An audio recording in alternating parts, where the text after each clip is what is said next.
Wife of XYZ. ఆయన పేరు రాశారు. అతి కష్టం మీద పక్కన తెరుచుకున్నట్లు. అంటే ఎంత కఠోరమైనటువంటి పరిశ్రమ. రవాణా సౌకర్యం లేదు, కాగితాలు లేవు రాయడానికి, ఇంక్ లేదు, ప్రింటింగ్ ప్రెస్సులు లేవు. ఒక్క మనిషి Sukumar Sen, the first election commissioner, did this wonder. ఒక్కరు మాట్లాడారే. ఇది కూడా మీరు ఇచ్చిన హక్కేనా? This is part of the narrative of national struggle. Colonialism నుంచి, బానిసత్వం నుంచి బయటపడ్డామని చెప్పుకోవడానికి గుర్తు అది.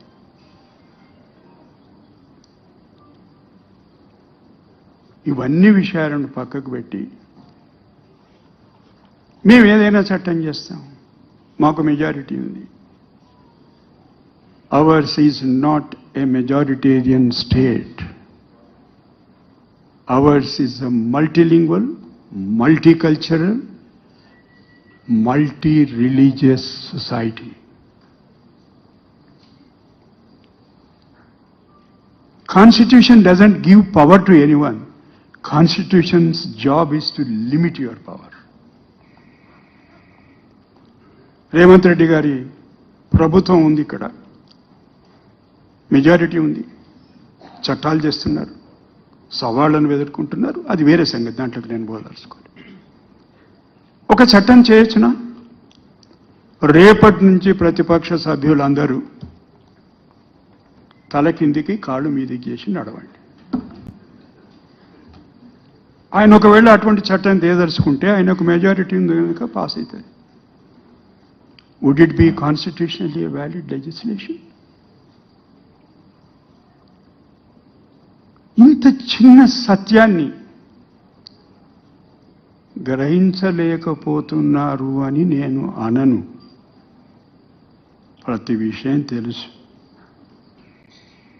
దట్స్ వై సెడ్, ఎవరు అంటారు నాతోటి మాట్లాడుతూ, లేదు సార్ వీళ్ళు కాన్స్టిట్యూషన్ లాక్ స్టాక్ బ్యారెల్ మార్చేస్తారని. మార్చేసాల్సిన పని లేదు.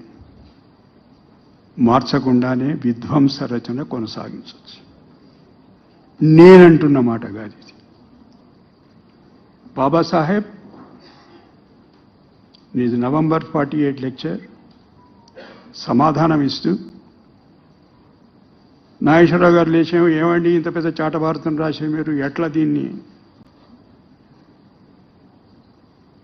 దామోదర్ గారు లేచేమో, ఏమండి మరీ ఇంత చిన్న రాసిండ్రు, ఏమర్థమై చావటం లేదు. ఒక ఆయన్నేమో సీతాక లేచేమో చాలా రిజిడ్గా ఉందండి, సూర్యకామ లేచేమో చాలా ఫ్లెక్సిబుల్ చేశాడండి, ఎవడంటే వాడు ఎప్పుడంటే అప్పుడు అమెండ్ చేశాడు. ఆయన ఒక మాట చెప్పాడు, ఇంతకంటే 10 రెట్లు 1000 రెట్లు 1,00,000 రెట్లు మంచి రాజ్యాంగం రచించుకోండి. మీరు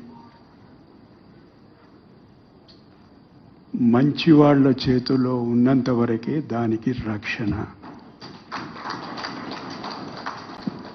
అది ఎవరి చేతిలో పడకూడదో వాళ్ళ చేతిలో పడితే ఏమన్నా రాసుకో, విధ్వంసం జరుగుతుంది.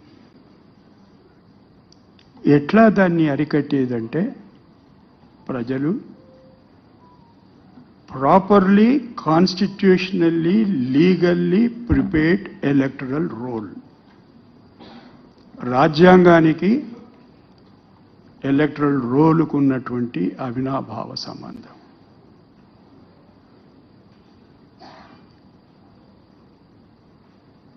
ముఖ్యమంత్రి గారు ఇప్పుడు ఒక పత్రం ఆవిష్కరణ చేశారు.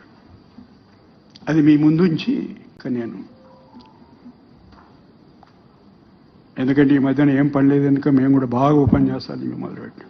నన్ను మొదలెవడో ప్రెస్సోడు అన్నాడు, సార్ మీరు మొదలు మాట్లాడినప్పటికీ ఇప్పటి మాట్లాడడానికి ఇంత తేడా వచ్చిందంటే నేను కూడా బాగా ముదిరిపోయినా, నాకు తెలుసు మిమ్మల్ని ఎట్లా అయ్యారు.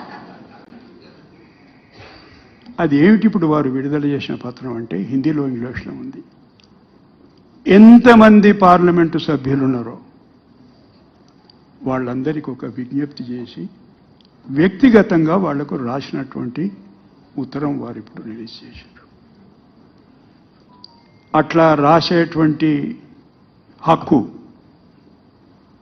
నాకొక్కడికి మాత్రమే ఉంది. ఎందుకొరకంటే నేను ఏ రాజకీయ పక్షానికి చెందినటువంటి వాడిని కాదు.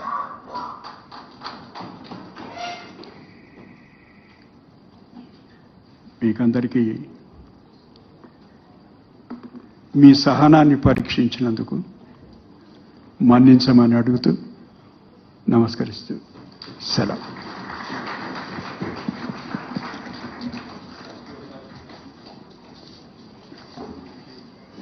Thank you very much sir. ఇప్పుడు క్వశ్చన్లు అడగాలనుకున్న వాళ్ళు షార్ట్గా వీలైనంత తొందరగా ముగిస్తుంది. ఎందుకంటే లంచ్ ప్రోగ్రామ్ ఉంది. మంత్రులకి, శాసనసభ్యులకి అందరికీ విజ్ఞప్తి, సార్ కొన్ని క్వశ్చన్లు తీసుకుని ఆన్సర్ చేస్తారు. తర్వాత లంచ్ ప్రోగ్రామ్ ఉంది. దయచేసి క్లుప్తంగా షార్ట్గా అడగాల్సిందిగా విజ్ఞప్తి చేస్తాం. ప్రెసిడెంట్ గారు ఇక్కడ ఉన్నారు సార్. ఈశ్వరన్న నేను అడుగుతాను అడిగినాక sir. Sir justice Sudarshan Reddy garu sir ఇక్కడ Eshwar Ravikanth sir. Sir justice Sudarshan Reddy garu ఇక్కడ sir. Sir I'm Ravikanth Reddy from the Hindu.